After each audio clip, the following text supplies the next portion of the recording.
My name is Festus Odije Erewele, and I am happy to be doing this with you again. Meanwhile, I hope you have been on with us on the CEO Masterclass. If not, you'll be missing a lot. Today we'll be talking on work-life balance or life-work balance. Now, there is a myth that people perception have been dented with. I hear often that it is work-life balance. But is that the real thing? Is it truly work-life balance or it is life-work balance? When this thing comes up, when people tell you you need to work, you need to really work before life comes, I like to disagree with them. It has to be life before work. And once your life is intact, then you can work.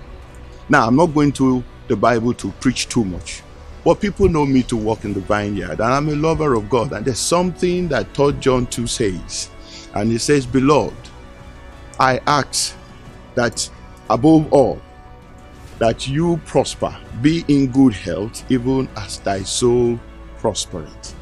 Now, the word makes us to see the prosperity first, before the good health, and then before the soul prospers.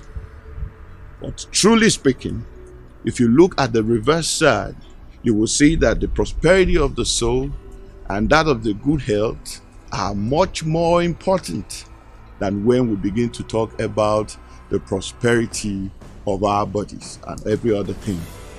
So, ladies and gentlemen, today I'm looking at life-work balance. Like I said, it's more important to have life and to have a good life, and then you work before actually talking about any other thing.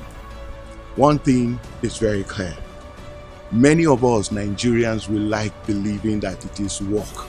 You just have to be in the office. There is no time to rest. There's no time to do exercise. You don't visit. You don't have time for the children. There is nothing that shows that you are actually living. Everything that you do has to just be work. Can I tell you something? And this is what I do. As a business coach, I walk around sometimes the clock.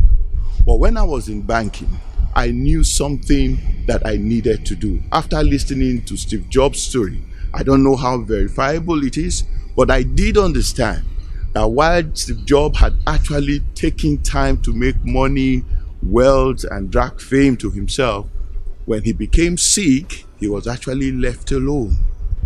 And I said, if this is the Steve Jobs story, then I need to do something different.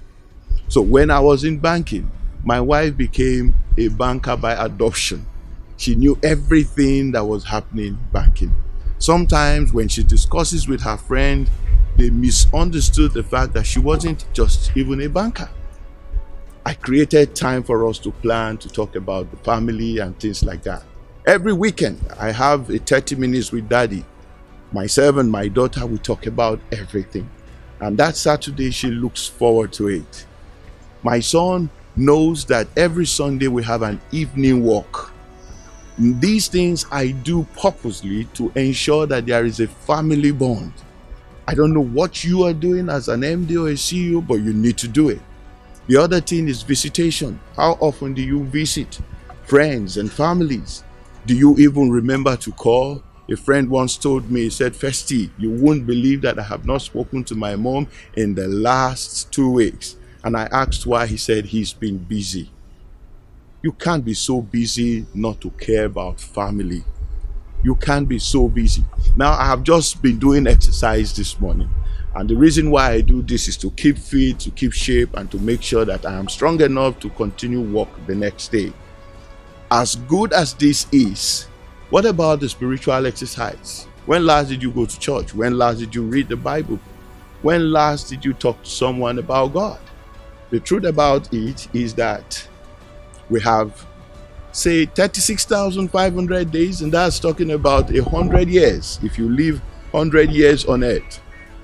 But if you don't live 36,500 days, what's your story? What's your story? So I'm going back right now to continue my exercise. After this, I'll see you in the next episode. Until then, ciao.